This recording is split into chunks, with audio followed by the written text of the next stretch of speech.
One specific night, we were in a dance club called Thumpers, I believe, and it was in Sarasota. And we went there pretty much on the regular on the weekends, unless there was something going on in Miami or Orlando or Atlanta or pretty much anywhere where there would be some form of circuit party. I can't believe that I'm actually admitting that I did any of this, but yes, I did this. So, there was one night we were at the club, and I remember I was given some, well, I assumed it was ecstasy, because, well, that's usually what we were given. And while I was dancing, I saw this kid who really just floored me. He was beautiful. And he was, he looked like my age. Strawberry blonde, tall, thin, kind of like, sort of like the deer in headlight type eyes, a little surprised all the time, a little close together, very, very adorable. And because I was high as a kite, I actually had no problem going up and saying hi to him. So I went up and we ended up making out a bit.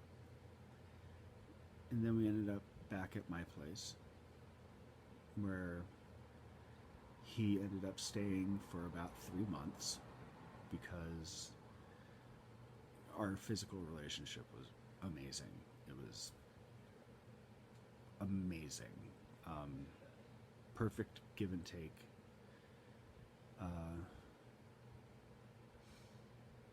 It was an experience I had not ever had before. One of the things that I learned when we were first starting to fool around is that he was very new to the gay scene.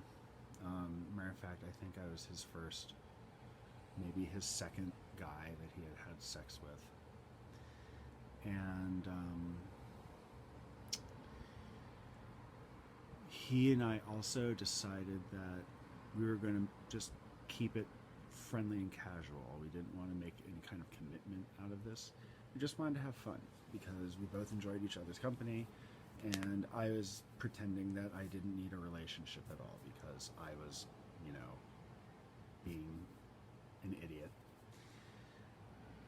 And also because he was younger and I didn't want to feel like I was stifling him. I wanted him to be able to feel like he could go off and do whatever he wanted, which was perfectly fine. I've always been not monogamous. I've always been very pro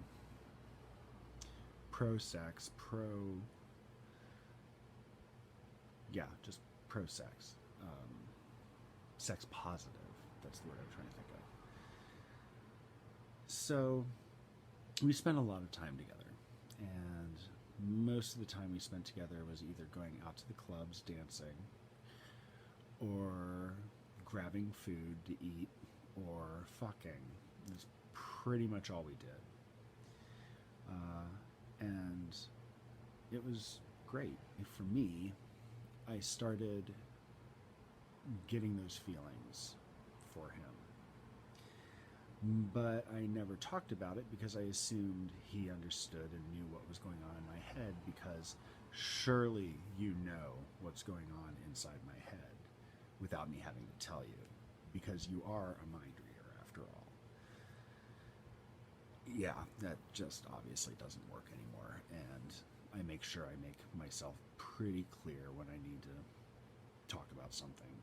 So while we were kind of seeing each other and messing around, I kind of distanced myself from the circuit boys because I was in something that I really enjoyed and I didn't want to ruin it, and I really wasn't interested in messing around with anybody else, and I had a person to go dancing with, and I didn't need to have drugs, and I just was also getting really tired of whatever the drugs were that we were taking because they were no longer fun.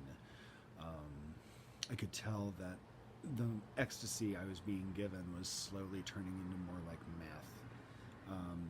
Instead of just feeling all fuzzy and warm and wanting to curl up with people and pet carpet and want to climb on a person because I felt like a monkey or whatever. Instead of that, I just felt like I grinded my teeth down. I was chewing my face off. It was unpleasant. I couldn't sleep. I was jittery all the time. So I decided that was pretty much the end of that, and I wasn't going to take any more ecstasy because it was clearly not what it used to be in the early 90s, which was much more fun. Regardless. So while we were seeing each other, this boy and I finally decided one evening he drank a lot. He drank a lot of Goldschlager. Matter of fact, his big thing were shots of Goldschlager. I never quite understood why, but that's what his drink of choice was, shots of Goldschlager, which, ugh. I don't drink, but even if I did, it would not be Goldschlager. That shit's... Throughout the night, I noticed Rex would vanish for a while. I wasn't sure what was going on.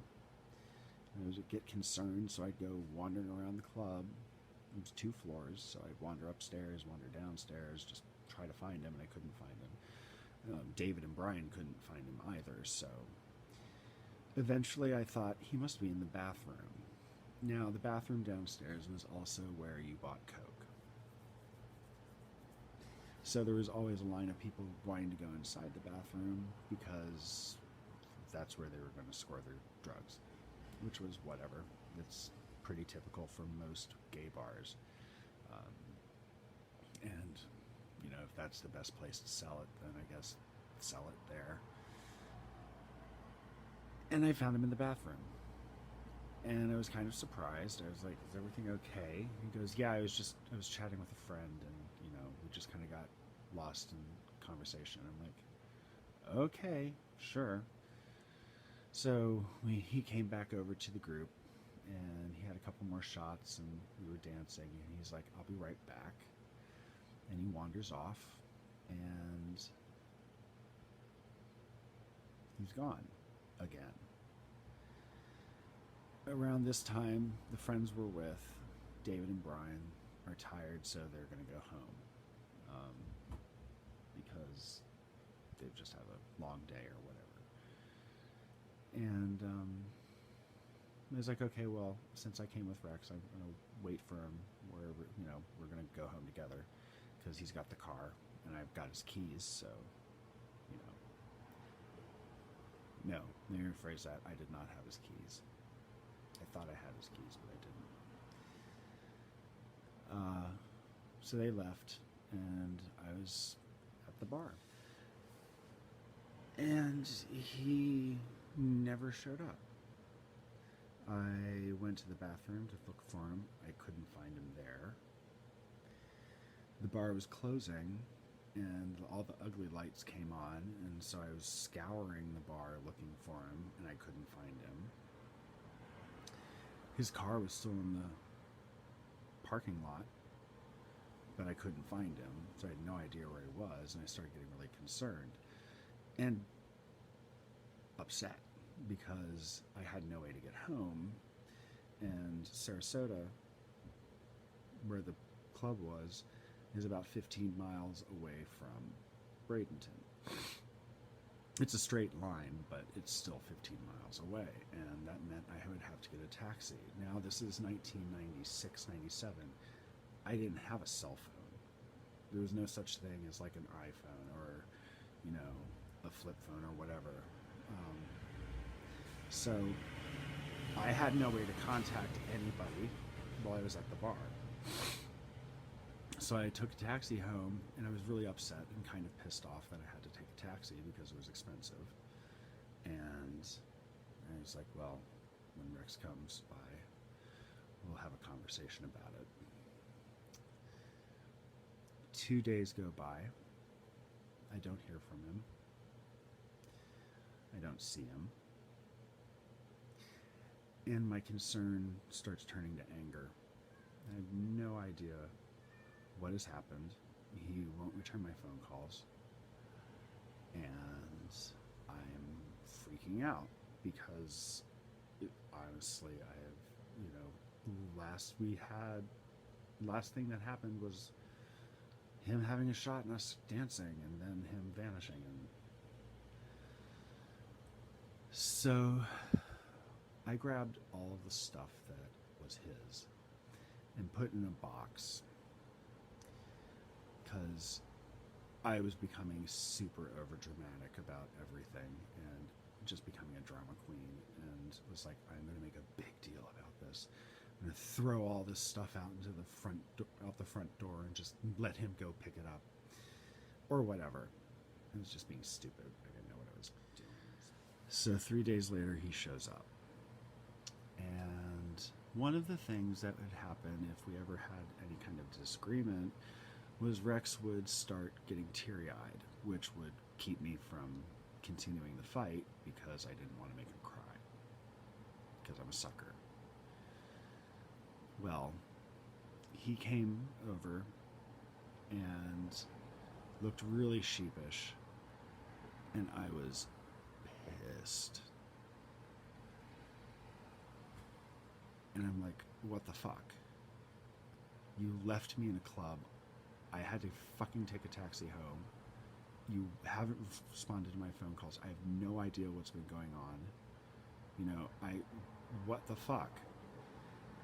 And it turns out that he met somebody in the bathroom and they ended up going to the beach where they fucked all night.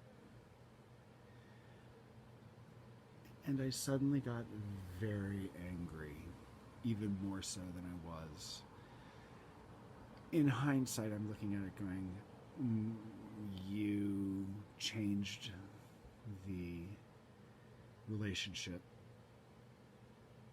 in your head, but he didn't know. So, as far as he was concerned, you were still in an open, let's keep it friendly relationship. Not make any strong commitments. But that's not how I saw it. I was hurt. I was pissed. I was upset. I was angry. I was so shattered because this was a relationship I had never experienced before. And this was a breakup that I had never experienced before. Suffice to say, I decided to steel my heart and be cold to him. And he'd start to cry when I was like angry, and I would just ignore the fact that he was in tears, and I just handed him his box and said, get out. And he was just so upset. As he should have been. I mean, what he did was pretty shitty. But he was 26. So, I really can't blame him, I guess. And he was going with what he thought was appropriate and okay for us to do. Now, granted, he could have done it in a different way, like let me know what he was going to do so that way I could find a way home. I might have been a little butthurt, but I wouldn't have been livid. And I wouldn't have been spending 3 days wondering what the hell happened to him. So, from that point on, he ended up he started dating this other person from somewhere else. I don't remember the logistics of it, but it was some random guy. And I tried to be friends with him after we broke up, but I couldn't. I was so hurt. I discovered that my feelings for him, which were much more intense than what I first thought. So that was a problem. And I think he knew that, and he tried to be as friendly as possible, but not give in to that and not confuse his friendliness with romance. So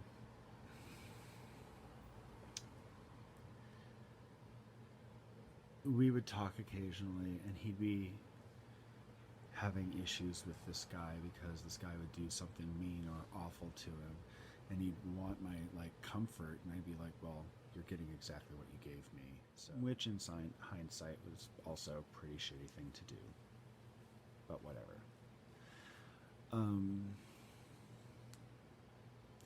He ended up then getting involved with my friend David's roommate, Brian. And Brian had a house that he had bought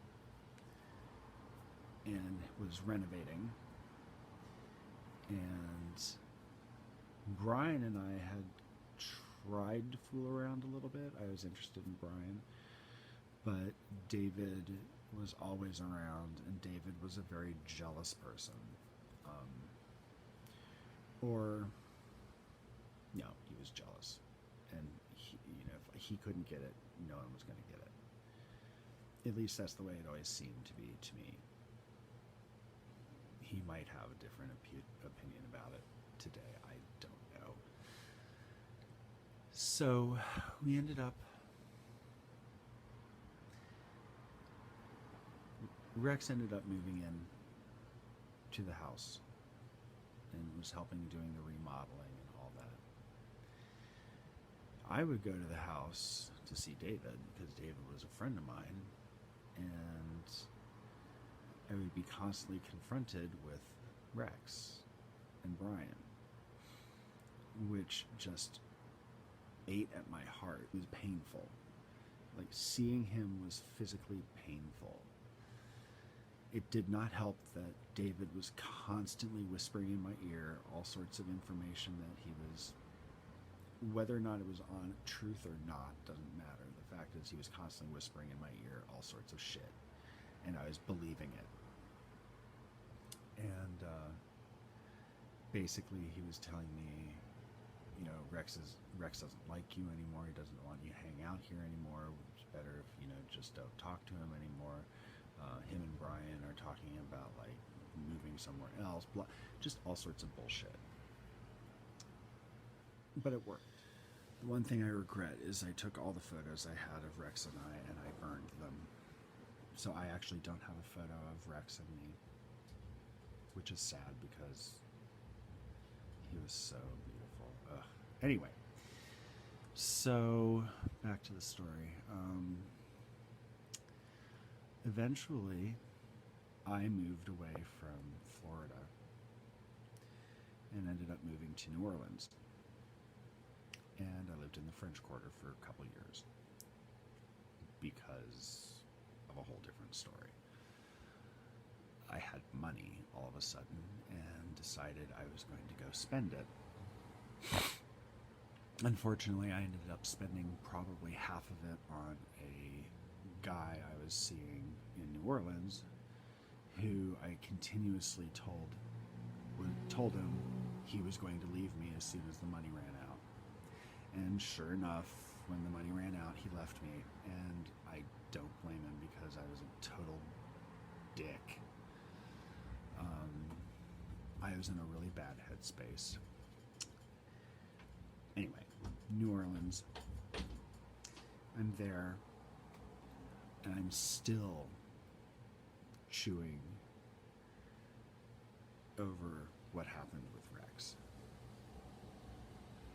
Hold on one second, please.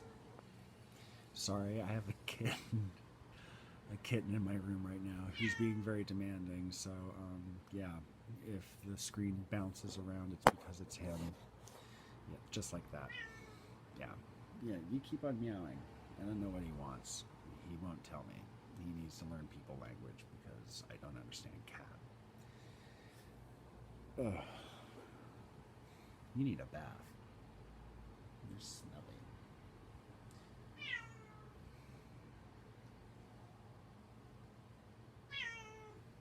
Yes? Ugh. Anyway, I was in New Orleans, and I was still really, really, really hurt by the whole Rex thing. And the guy I started seeing, his name was Michael. So there were two of us. Michael and Michael. But by the time I met Michael, I was given the nickname Taffy. And if any of you have ever seen Female Trouble, you would know exactly who Taffy is. One of the reasons why I was given that nickname was because I was kind of bitter. And a lot of that bitterness just stemmed from depression, being 20-something, still having feelings for a person that was way gone. I mean, Rex was out of my life for a couple of years by that point, but I was still holding a torch, and I held that torch for a long time. Anyway, yeah, Michael and Taffy. Oh, yes, kitten. One afternoon, I decided to do something really stupid. So, by the way, this is the kitten.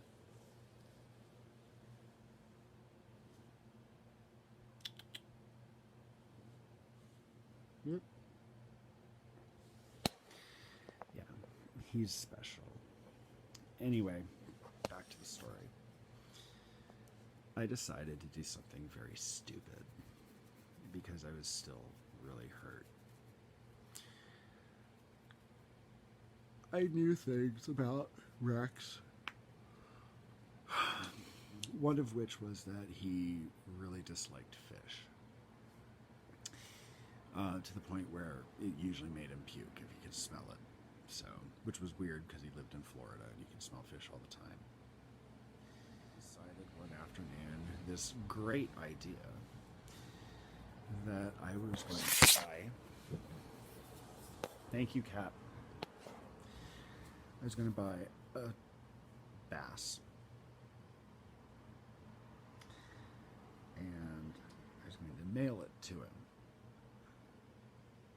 because he needed to know how hurt I was. So, I ended up buying this bass, kept it in the freezer, didn't know what I was going to do with it, but had it. And then decided, well, let's see. He also really started getting into an artist that I was listening to for years. So I ended up getting him the latest album by the artist. And I got him the CD. I took a nail to it, scratched it to shit, and broke it in half, shoved it inside the guts of the fish, and wrote a card and put it in an envelope in the box that said, "Hope you enjoy it." And then I wrapped the fish up in some towels, threw some like Nag Champa incense on top of it, just thinking maybe that would cover the smell of the fish. It was frozen, so I was expecting it to stay pretty unnoticeable for at least a day or two. And then I mailed it to him.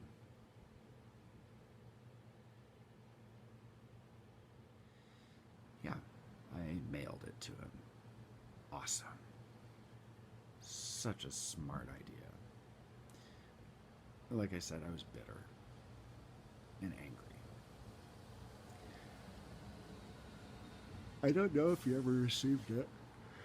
I don't know if he ever saw it, or if it ever even made it outside of New Orleans. I don't know. And to this day, I would never ask, because if it didn't, I didn't want him to know that I did it. And if I did do it, and I asked him, and he did receive it, he'd know who did it, because I made sure when I sent it to him that there was no name and no address on the package. That way it was some mystery. Of course, not that much of a mystery, since he knew I moved to New Orleans, and he could look at the postage stamp and see that it came from New Orleans. Not very smart, Michael. Whatever. I will say that part of this happened because my boyfriend at the time, Michael, liked to get me riled up and get me to do kind of somewhat crazy and stupid shit. Which I was younger than him. He was a few years older than me. He came across as being much more worldly than I was, and I basically bought into everything he said. And now I look back and realize I was a fool for doing that. Regardless.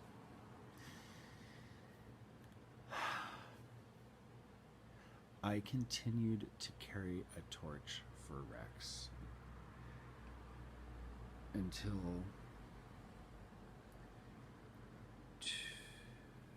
2012, 2010. 12 years. 12 fucking years.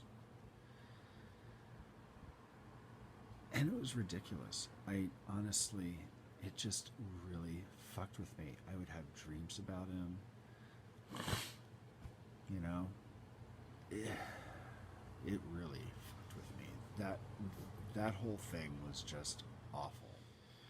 So, fast forward to about, 2010, 2009 maybe. I don't remember exactly when it happened. And I'm living in Seattle. I've been here for almost 10 years at this point. And I'm working at this tiny bar, little pub. And backtrack a bit. Facebook had just started. I remember when I first joined Facebook, I started looking for people, seeing if I could find any friends that were on there. And I remember once I was like, I wonder if I can find Rex. So I did a search and I found him. And I friended him. I tormented myself over this for like a couple days. I was like, do I friend him or not? I don't know. You know, I was afraid he was going to reject me on Facebook. And I'm like, whatever. Looking back now, I'm like, okay. So I found him and decided to go ahead and friend him, see what would happen.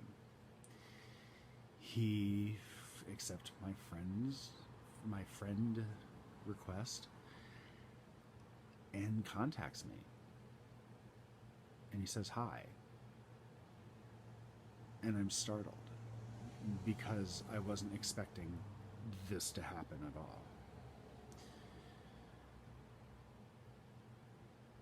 So for years I had been planning and thinking of how to apologize for how much of a dick I was.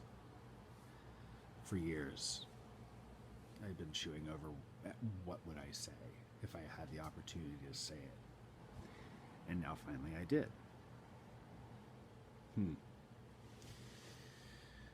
We chatted for a little bit via text. And finally I just said, look, you know, I did some really shitty things and I apologize. I feel really bad. Really, really bad. And he accepted my apology and then reminded me that, you know, it was supposed to be an open and relaxed relationship, which by this point I had completely forgotten. And as soon as he said that, I was like, oh,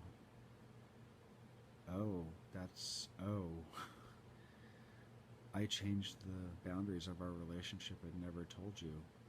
But I changed them in my head, so therefore that meant you knew because you are a fucking mind reader, because everyone knows what I'm thinking.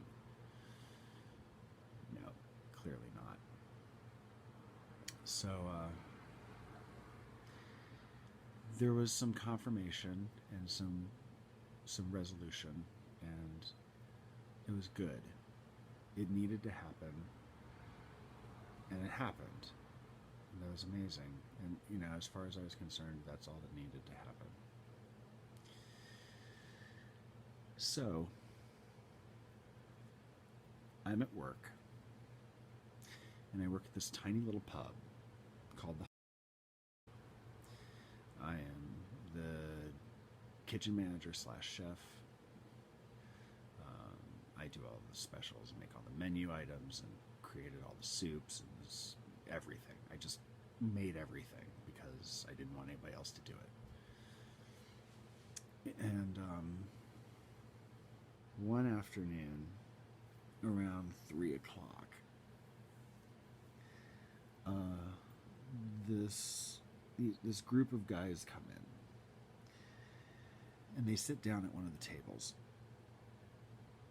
And the girl who's supposed to be bartending is a complete moron. I mean, a box of hair is smarter than she is.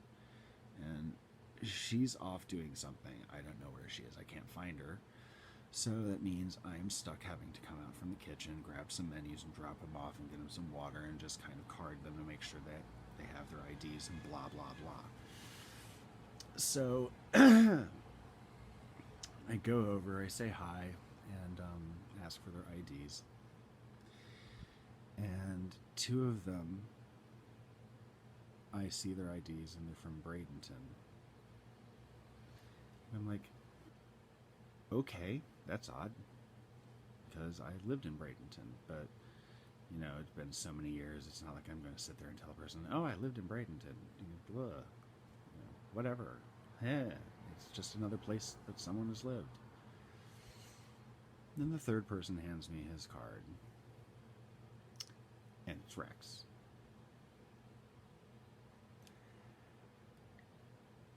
And I am speechless, freaked out, go immediately into a panic because I have no idea what to do at this point. And he gives me this look, kind of like a smirk, or at least a smile or a bit of recognition.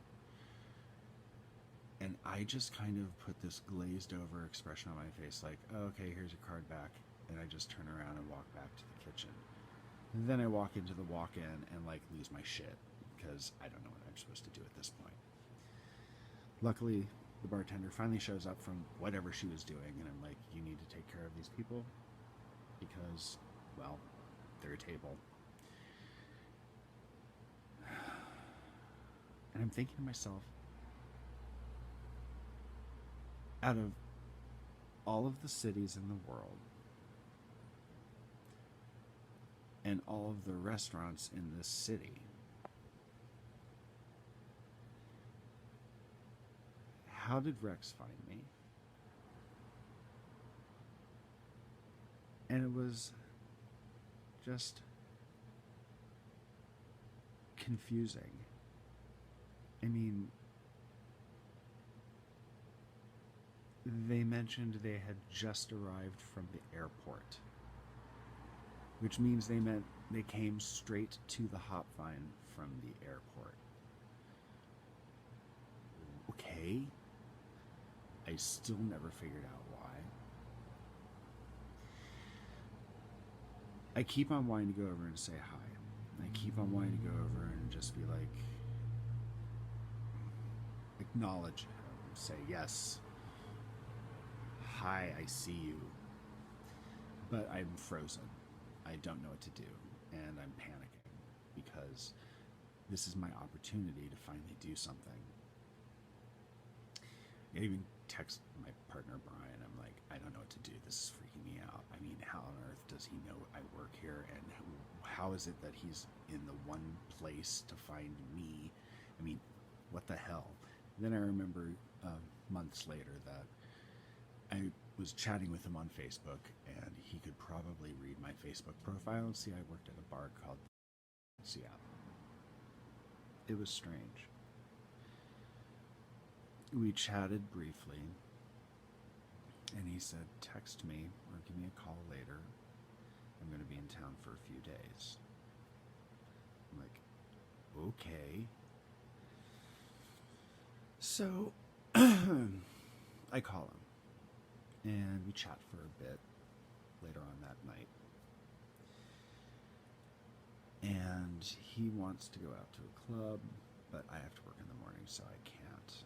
And I'm really tired, and I'm still kind of freaked out by the fact that I'm talking to him after 12 years. So,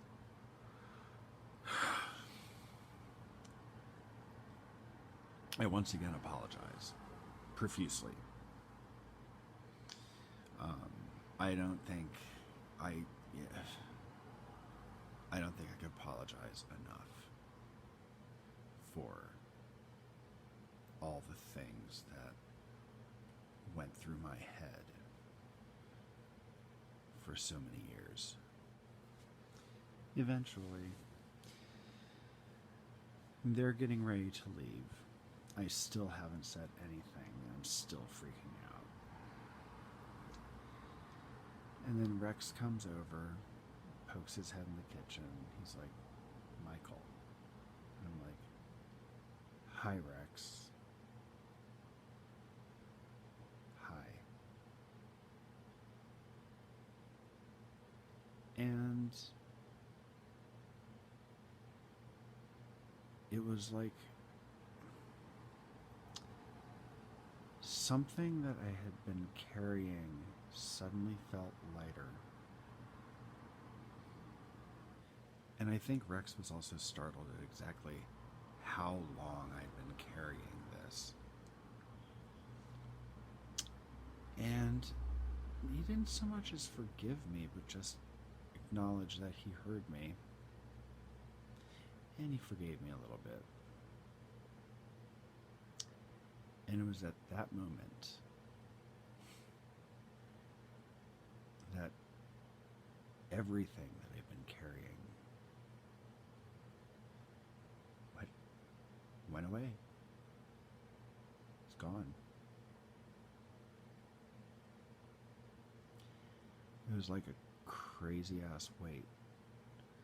Crazy stone I'd been carrying for over a decade was just suddenly taken away. After that weekend, I never dreamt about him anymore. I could go months without even thinking about him, whereas beforehand, I couldn't go days without thinking about him. He took up that much of my time and my space in my head. It was intense. So, I did what I always do, and I made him a bunch of mixed CDs, because I'm a product of the 80s and you make mixtapes for friends. So I made him, like, I think 15 mixed CDs of just tracks of new artists that I had been listening to, because that's one of the things that we really liked to do when we were together, is I would introduce him to new music, he would introduce me to new music, and we would just kind of like find things in common. And that was the end of that. I try reaching him occasionally, but he has his own life. I don't know what he's doing. I don't know where he is or how he is, but I'm assuming he's in a good spot, and I'm hoping he's got a nice boyfriend or husband or whatever. And I hope that someday he'll reach out and say, hey, it'd be nice. So, lesson learned, don't carry a grudge for 12 years, because it's exhausting, it's draining, and it does nothing to help you at all. It just weighs you down. It's just not worth it. You've got to let go of this shit. And the quicker you let go of it, the better. Good night.